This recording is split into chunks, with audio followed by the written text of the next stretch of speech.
Hello everyone and welcome to today's video. Now today's video is a very special one as I have 4 Hmong haunted home stories from California.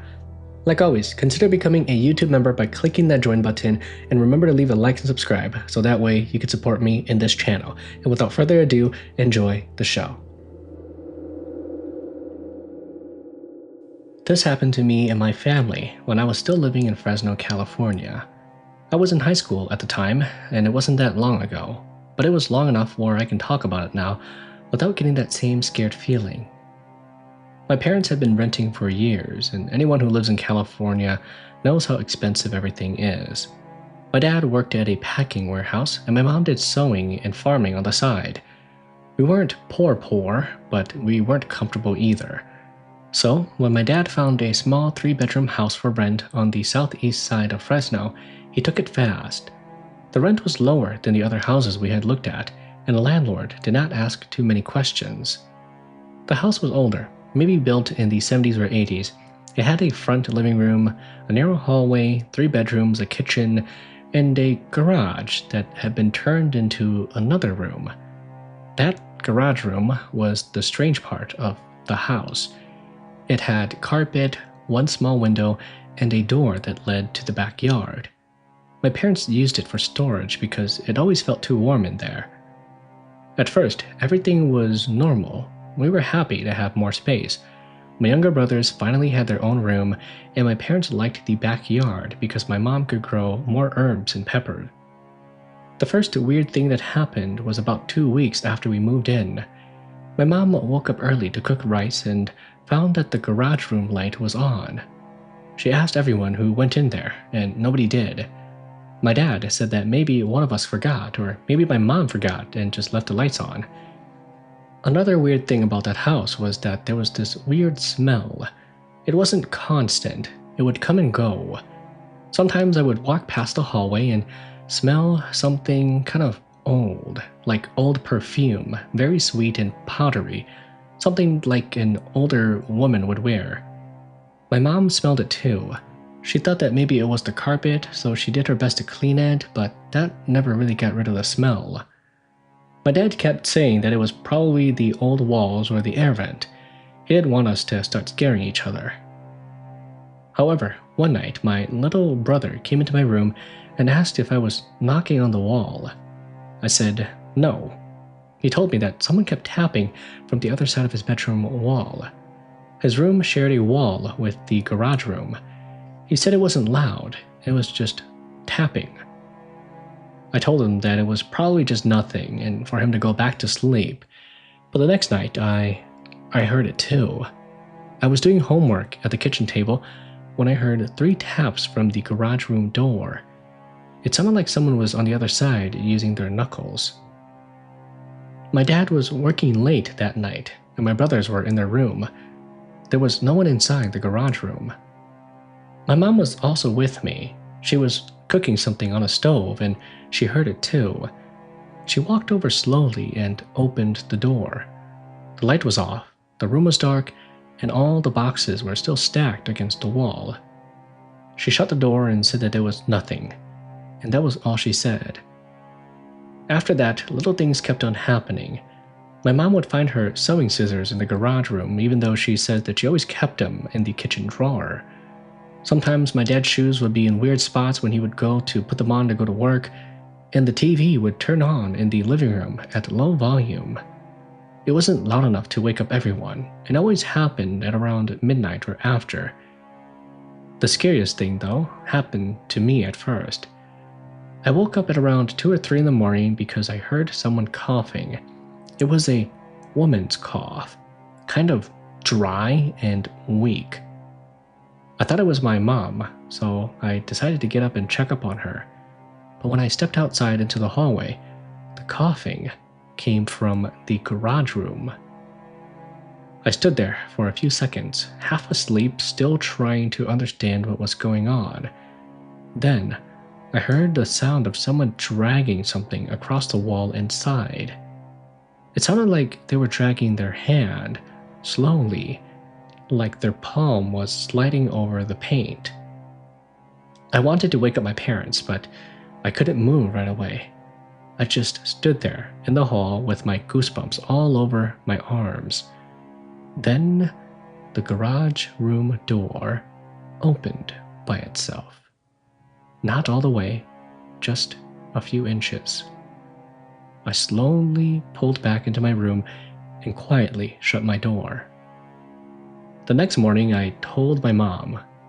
She said that it was probably nothing, and she said that I was probably still dreaming when I was awake. So I just kind of shrugged it off and went on with my day. A few days later, my dad asked the neighbor about the house. The neighbor was an older Latino man who had lived on that street for years. He didn't say much at first. He only said that a family used to live there a long time ago, and that an older woman stayed in the garage because the house was too crowded.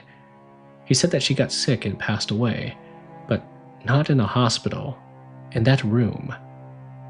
My dad didn't tell us right away. My mom found out because she saw him sitting outside that night, smoking even though he had quit years earlier. After that, things got a little bit more scary for a little while. The 3 taps came almost every night.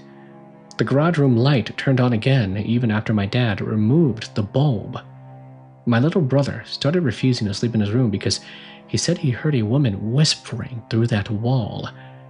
He could never understand what she was trying to say, but it was just like weird gibberish and whispering. My parents called an older Hmong man that my mom knew. He wasn't exactly a shaman, but he knew some small spiritual things. He walked around the house with some incense and noticed that the garage room felt heavy. He said that there was a spirit living there, and that we either have to call a shaman to get rid of the spirit, or we either had to move out. For a few weeks, the paranormal activity seemed to calm down, but the house never felt normal again. My mom wanted to move, but my dad said that we should call a shaman to check it out. But unfortunately, we didn't have enough money to afford another deposit. So we stayed until the lease ended. On the last night before moving out, I slept in the living room because most of our beds were already taken apart. At around 4 in the morning, I woke up and saw the garage room door open. The hallway was dark, but I could see the shape of a woman standing inside the doorway. She was short, with her head tilted slightly down. I couldn't see her face, only the outline of her hair and shoulders. I closed my eyes and told myself not to look. I put the blanket over my head. Eventually, I fell asleep. The next morning, the door was shut. We moved out the next day, and my parents didn't really say much about that house. We only lived in that Fresno house for 1 year, but it felt longer than that. But whatever it was, I'm glad that it didn't follow us. I live in Stockton, California, and the house I'm talking about is still in my family. My parents bought it when I was in middle school, and they still live there now. I moved out after I got married, but I visit often because my parents are getting older and because my younger siblings still come around on weekends. I am going to be honest. This house is not the kind of house where things fly around or people scream every night. If that was the case, my parents would have sold it a long time ago. It's the kind of house where something happens once in a while and everyone acts like they didn't hear it. This house is a 1-story house, and when you walk in, the living room is on the left, the hallway goes straight to the bedrooms, and the kitchen is toward the back. There's also a laundry room that leads to the garage. The laundry room is the part of the house that nobody likes. When we first moved in, my mom kept saying that the laundry room made her feel dizzy. My dad said it was because there was no window. The first thing that happened was with the dryer. The dryer would turn on by itself. It wasn't a full cycle, just a few seconds, and then it would stop. My dad replaced the dryer because he thought it was broken, and the new dryer did the same thing. He checked the outlet, checked the breaker, and nothing was wrong. Then, one afternoon, my mom was folding clothes at the kitchen table and heard someone whisper from the laundry room. She said it sounded like my aunt calling her name, so my mom froze. She thought that maybe my aunt had come over and entered through the garage. so she walked to the laundry room and checked, and nobody was there and the garage door was locked. She didn't tell us about this until many years later. My own first experience happened when I was around 16 years old. I came home late from my cousin's house. Everyone was asleep. I was hungry, so I went to the kitchen to make some noodles. While the water was boiling, I heard the dryer start. I turned around and stared at the laundry room. It stopped. I told myself that maybe someone had left clothes inside and the machine had some wrinkle setting. I was trying to be logical. Then I heard 2 soft knocks from inside the laundry room. I walked over slowly, turned on the light, and opened the dryer. There were no clothes inside. When I looked up, I saw the reflection of someone standing behind me in that round metal inside the dryer door. It wasn't clear, like a blurry shape, like a person standing in the kitchen doorway. I turned around fast. No one. I turned off the stove and went to bed hungry. Over the years, all of us had little experiences. My younger sister heard a woman humming while she showered in the bathroom next to the laundry room. My brother saw the garage door open by itself after he knew he had locked it. My dad had heard someone walking the hallway at 4 a.m. in the morning and thought that it was one of us awake, but everybody was asleep. The strange thing is that it never felt like it wanted to hurt us. It felt like it wanted to be noticed. If we ignored it for too long, something small would happen. A cup would be moved from the counter to the floor. The hallway light would flicker when someone walked past. The dryer would start for 3 seconds, and sometimes there would be a smell like old flowers. My mom was able to ask around about the house, and supposedly there was a Hmong family that used to live there before we moved in, but they moved out one day and nobody really knew what happened. The most recent thing happened last year. I was visiting with my husband and our baby. My parents were cooking in the kitchen, and my husband was in the living room watching TV with my dad. I went to the laundry room to grab a towel because the baby spit on herself. When I stepped into the laundry room, the dryer door opened by itself suddenly. It kind of freaked me out and I jumped up. I shut the door and quickly grabbed a towel. After that, nothing else happened. The house is still haunted, at least in my opinion. My parents still hear weird things around the house sometimes, and my younger sister avoids showering when no one else is home. But even with all of this, my parents will not move. They say that the house is paid off and that it would be stupid to move. It'd be harder to find a new house. But that was my story. Thank you for listening. Hey guys, quick message before the next story. As you know, due to everyone's undying support, our channel has seen tremendous growth in the past few months in comparison to the years since this channel has been created. As our community grows closer to 10,000 subscribers, I'm hoping to work with potential sponsors to help this channel grow even faster. This will give me the chance to try out different video formats and ideas, as I hope to one day talk in front of a camera instead of being a faceless voice. So, if all things go well, you might get a face reveal from me in the near future. If you're interested or know anyone interested in partnering up with this channel, reach out to my email listed in the description below. Thank you so much to everyone for supporting this channel, and here's the next story. My family moved out to a rented farmhouse just outside Bakersfield when I was in middle school, back when my parents took on seasonal farm work in the area for a few years. We had moved around a fair amount before that, following whatever work was available at different times of year, so a new house wasn't something that was really new to us, just another stop along the way. The house itself was old, probably built sometime in the 40s or 50s based on what the landlord told us. It was sitting out on a stretch of land with a couple of other similar houses spread out along the same road, mostly other farm worker families like ours. There were 6 of us kids at the time, plus my parents, so the house stayed pretty lively most days, in between schools, chores, and helping out during harvest season.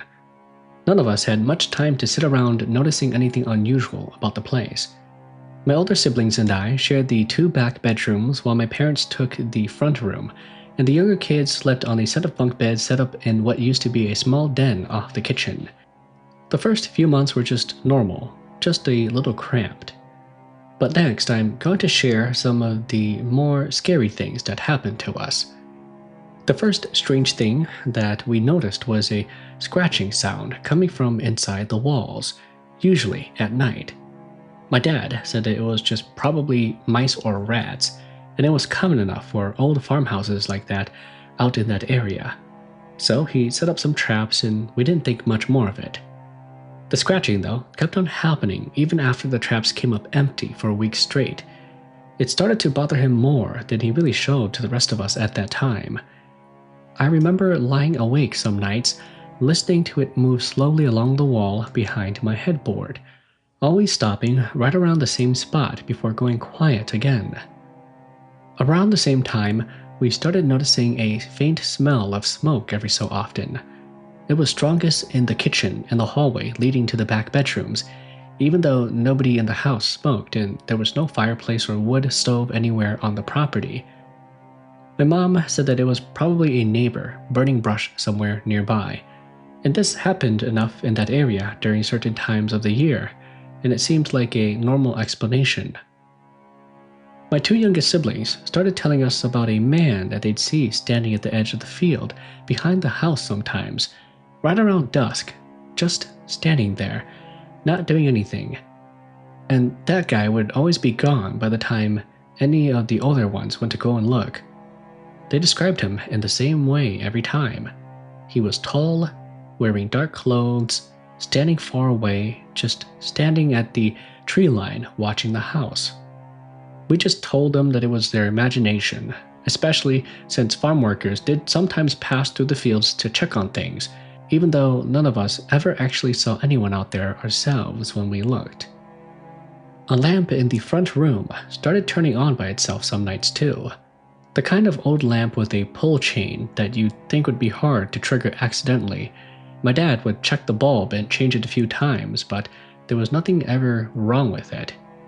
It kept happening anyway, a few times a month, always late, always when most of us were already asleep. About a year into living there, my mom started getting these headaches that wouldn't go away.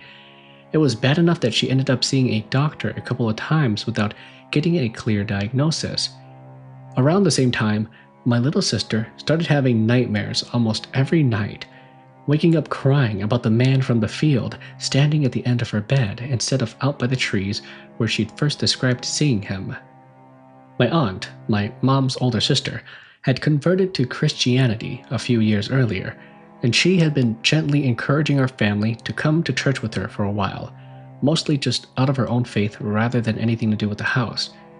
After my sister's nightmares got bad enough that my mom was at her wit's end, my aunt suggested that we let her pastor come pray over the house, since nothing else seemed to be helping, and she figured it couldn't hurt to try. The pastor came out one weekend, walked through the house room by room, and prayed over each space, including the back bedrooms, even out toward the field where my siblings kept seeing the man. My mom told me later that she felt strangely calm during that whole visit, calmer than she had felt in months, even though she really couldn't explain why beyond just feeling like something had shifted while he was there.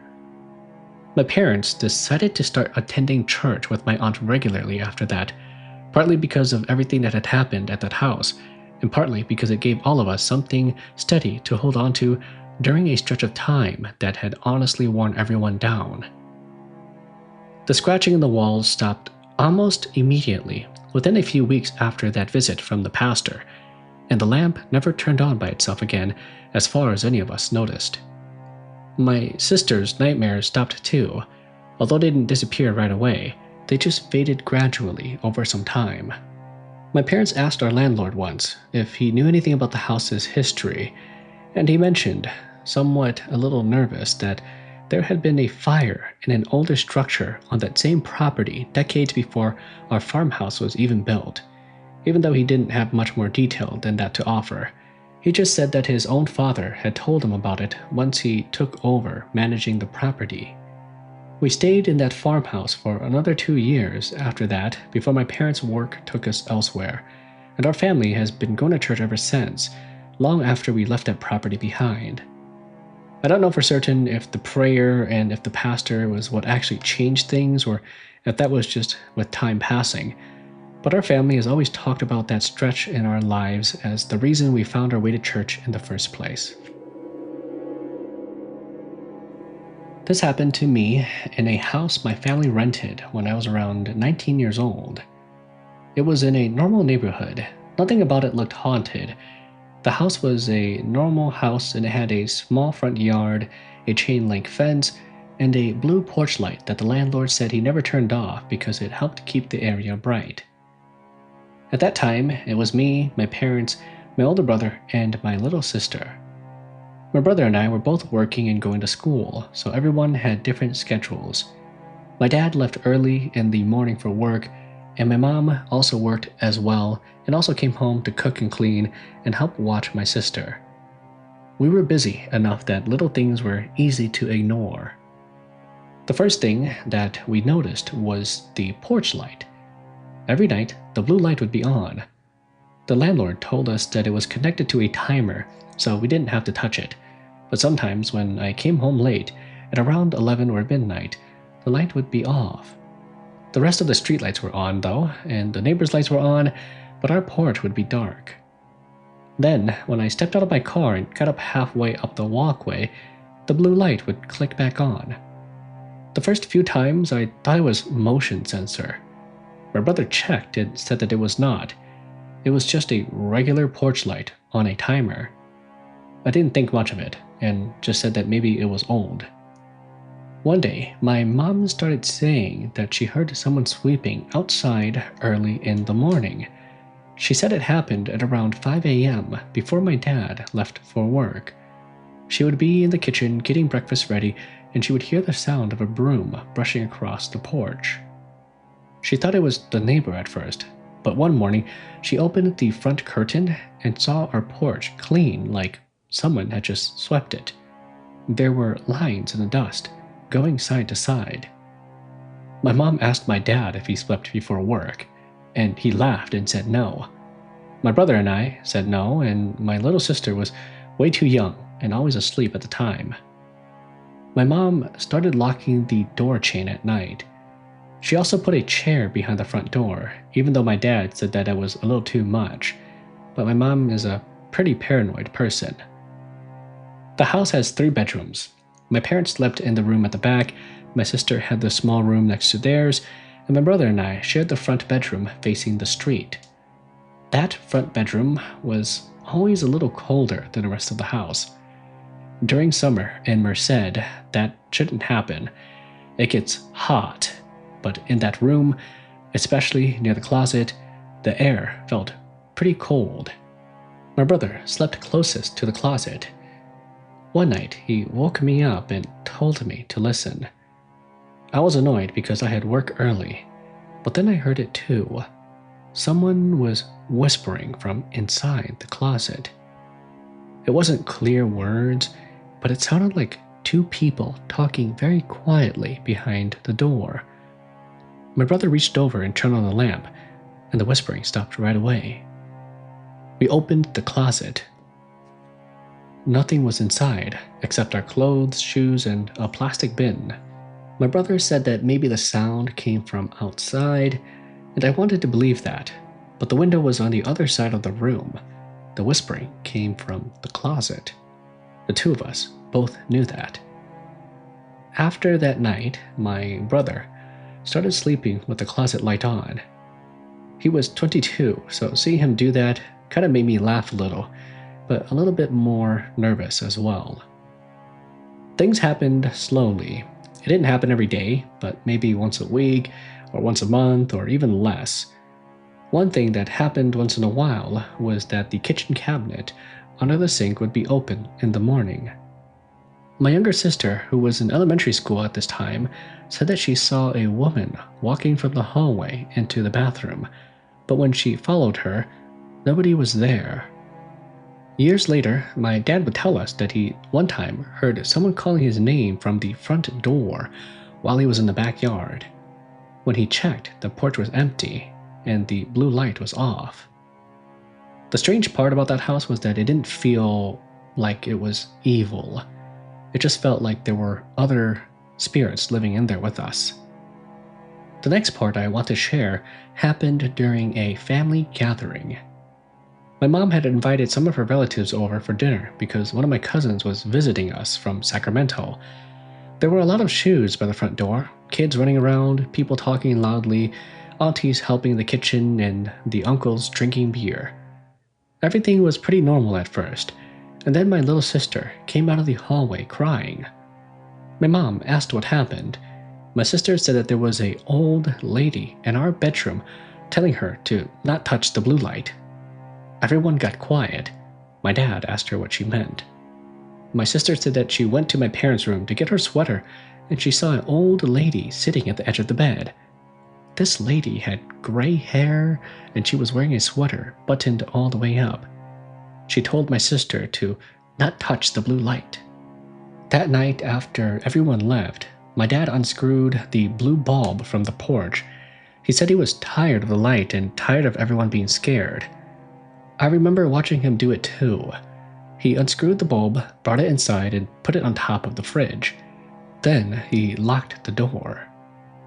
At around 3 in the morning, I woke up because my room was glowing blue. The porch light was on. I sat up and stared at the window. Blue light was coming through the blinds. My brother woke up too and said, "Bro, no way." We ran to the kitchen. The bulb my dad removed was still on top of the fridge. My dad came out of his room angry because we woke him up, and when we told him, he opened the front door. The porch light was shining bright blue, but there was no bulb in the socket. My dad shut the door slowly. He didn't say anything, he just locked it and told us to go back to bed. The next day, my parents argued about whether to call a shaman, a pastor, or the landlord. In the end, they called the landlord first because that was the normal thing to do. The landlord came by and acted really confused.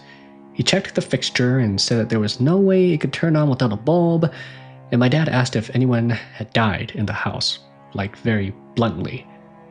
The landlord got uncomfortable and said that an elderly woman used to live there for many years before the house became a rental.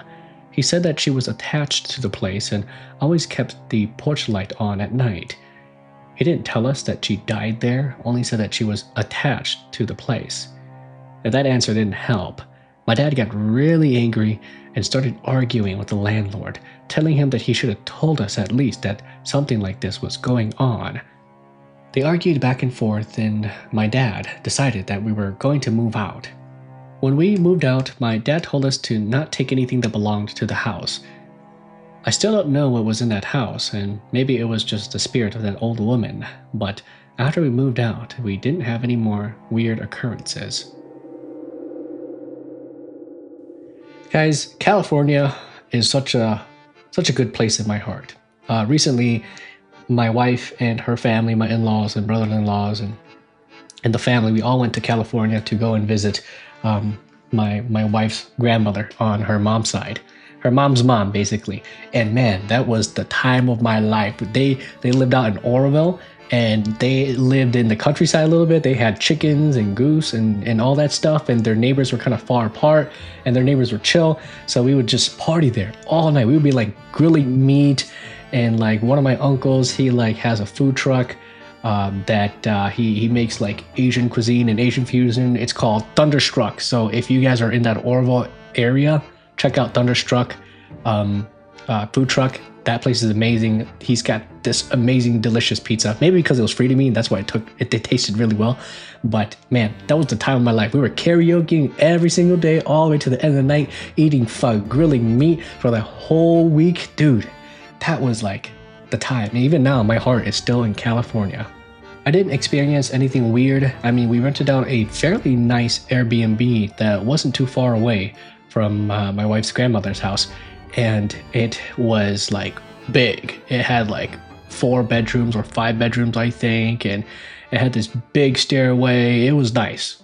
But yeah, these days I've been dreaming about going back to California. Maybe if some of you guys are from the Cali area, you let me know and we can do a meetup or something like that. But anyways, thank you guys for watching the video. Remember to leave a like and subscribe. We are so close to 10,000 subscribers. I'm so excited. Let me know what you guys think I should do when I hit 10,000 subscribers.